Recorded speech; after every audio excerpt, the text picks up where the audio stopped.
lods. Tingnan natin kung natuyo na yung bildad natin. So tuyo na, pero mabaho pa rin. Yan. Kailangan natin patuyuin na mabuti para masubukan natin, kasi na-junk na itong motor na to.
Merong switch dito, nilagay ko dito mga lods.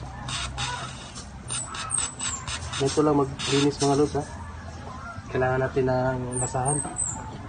Masyadong masama yung amoy.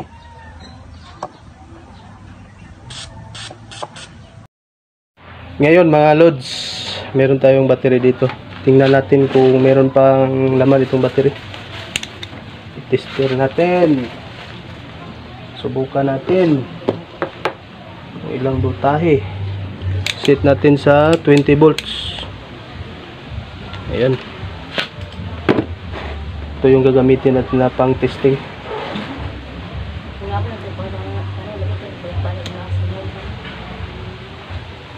Yan, okay pa ito. Matagal na itong nakatambak na itong battery na ito. Savings ko lang ito. Pero malakas pa. 12.7 volts pa yung laman. Iwan ko lang kapag nakabit na. Mamaya tingnan natin.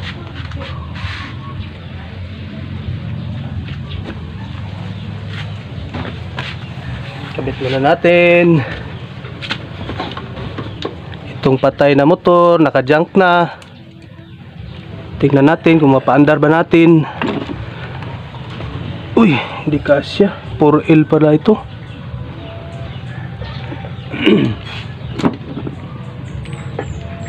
Sige lang. Patong lang natin. Kahit di kasya.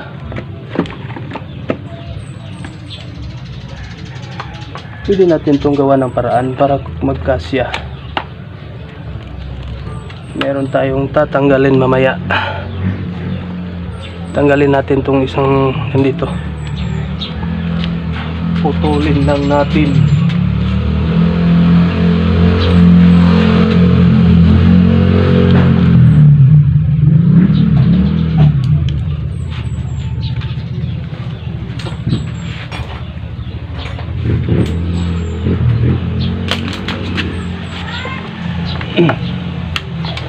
Habang bumibili pa ng gasolina.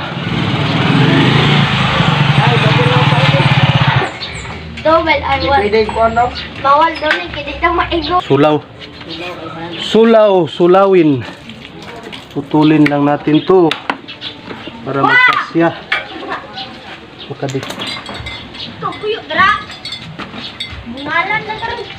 Ayan, kasya na ng kalahati. Pwede na natin itong ilagay. Temporaryo nating ikabit. Ato na lang subay sa lagan ni nag-inom. Savings na ako. Grabe naman.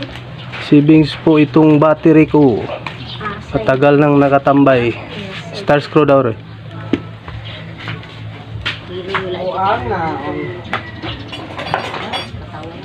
Nakatambay at nakatambak.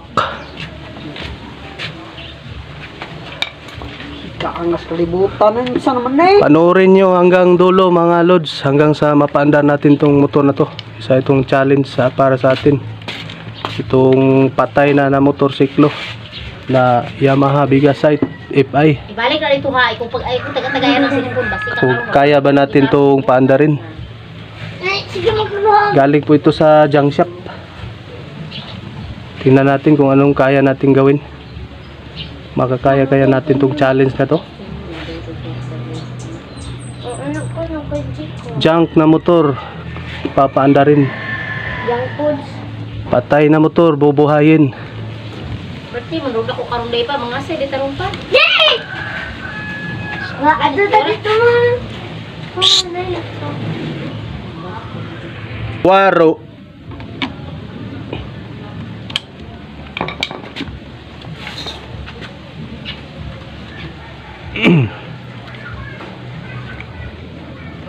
Kakabit natin yung battery ito para masubukan natin yung fuel pump kung gumagana pa ba. Kung hindi na, bibili tayo ng bagong fuel pump. Kaya nagpabili ako ng gasolina para mahugasan yung kanyang fuel tank. Hugasan mo nga yung fuel tank, Roy. Tagalog pa no. Masyado tayong bisdak eh.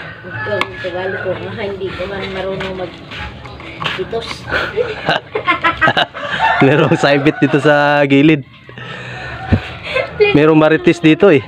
Hindi ka na lang man marunong Bisaya eh. Ayun, hindi ka marunong mag-itos dyan. Hindi, wala kasi akong mga audience na Bisaya. Kaya Tagalog kasi lahat yung mga subscriber at saka audience ko. Kaya Tagalog lang. Magdugo yan. Wala kasi akong taga-suporta dito sa Mindanao at saka sa Visayas. Sagpaon ka, masuko. Kadalasan yung mga subscriber at saka followers ko nasa Luzon. Kaya Tagalog yung ginagamit ko para maintindihan nila. Ako na ikunin mo. Pasensya na kasi masyado tayong bisdak. Ispilang ikas baba maniwala nito ani man ikaw. Yung aircon basing malanay. Kaya lagi digit malangit. Muna pagdala-dala na lang tama jud ay gibuhat pag order jud ang electric fan. Ay wala na na kay corn. Hindi lang sa kabakit nga ito. Wala man ka ang matagtarang ko. Ayun, testing natin. Takulan nimo ah. Iyo kay ka baka subuon ka na ay bayad. Ayaw ni ko 1 million. Ayan.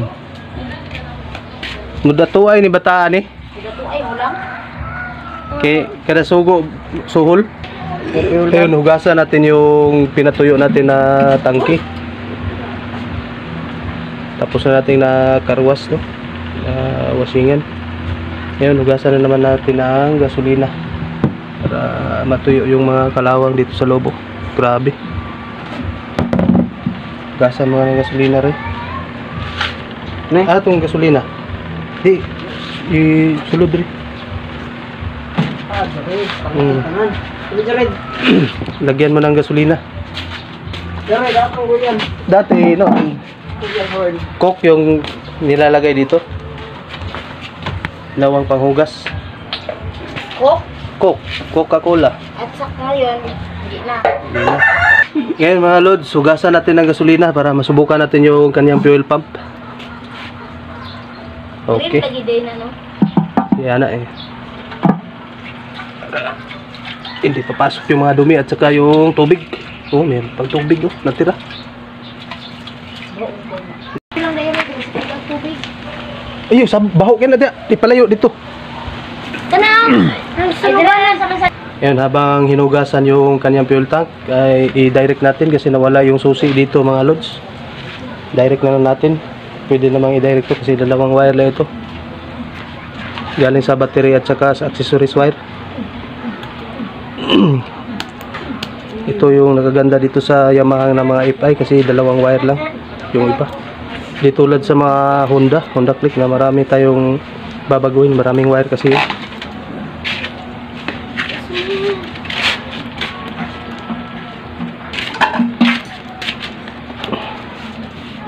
Direct lang natin mga lods.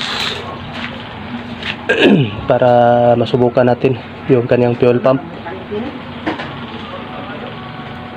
Laban na eh.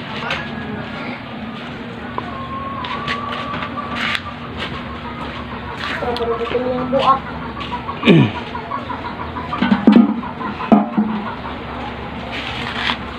Itag wire di Roy, atong mga sobra di ang wire Roy. Uy, sa bata. Pulap. Dire, bata mangipos ka sa daanan ni mo. Araw, sige pula.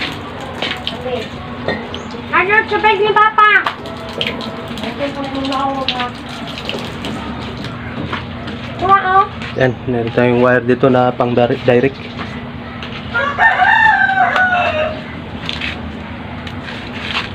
Ito lang mag-direct mga lods oh, para mapagana natin yung kanyang accessories wire. Siga ko. Ha? Siga. Ayan. Wala.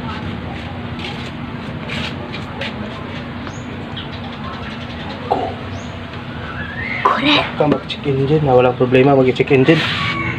Meron tayong pang-delete dyan. Bago pala natin i-direct mga loads, kailangan ikabit natin yung mga socket sa kanyang fuel pump at saka dito sa kanyang fuel tank. Para maiwasan natin na mag-check engine.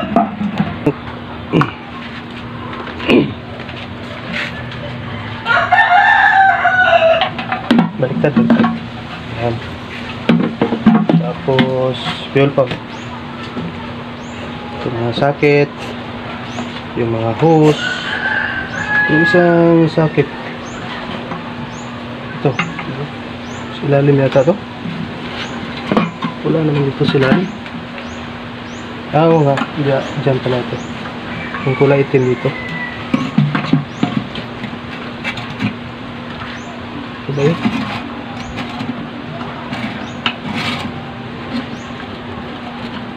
Dito pala, baliktad. Ito pala yung kulay puti. Ito sa kanyang gauge. Fuel gauge. Yung lock na green, nandyan.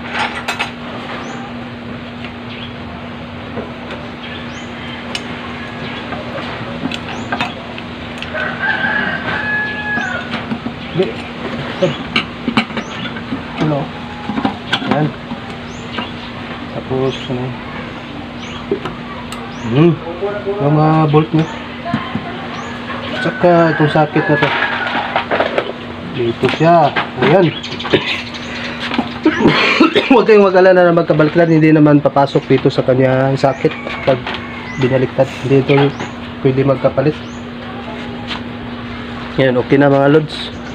Tingnan natin na kung gana yung kanyang fuel tank, fuel pump pala. Direct natin.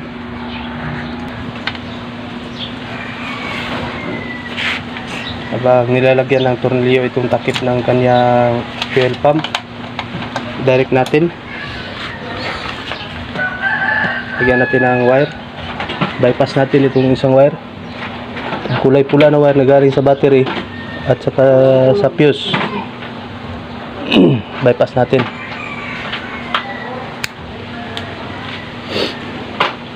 Yan po mga lods. Tapos dikit natin dito. Pakinggan natin kung gumagana yung fuel pump. Magbabibrate yun kapag gumagana. Ibig sabihin makasave sir yung may-ari nito. Hindi na siya bibili ng fuel pump. Sige nga rin. Direct mo nga doon. Pakinggan natin kung babibrate na siya.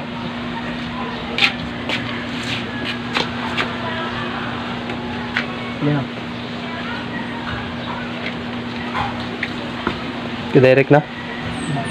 Tingnan mo sa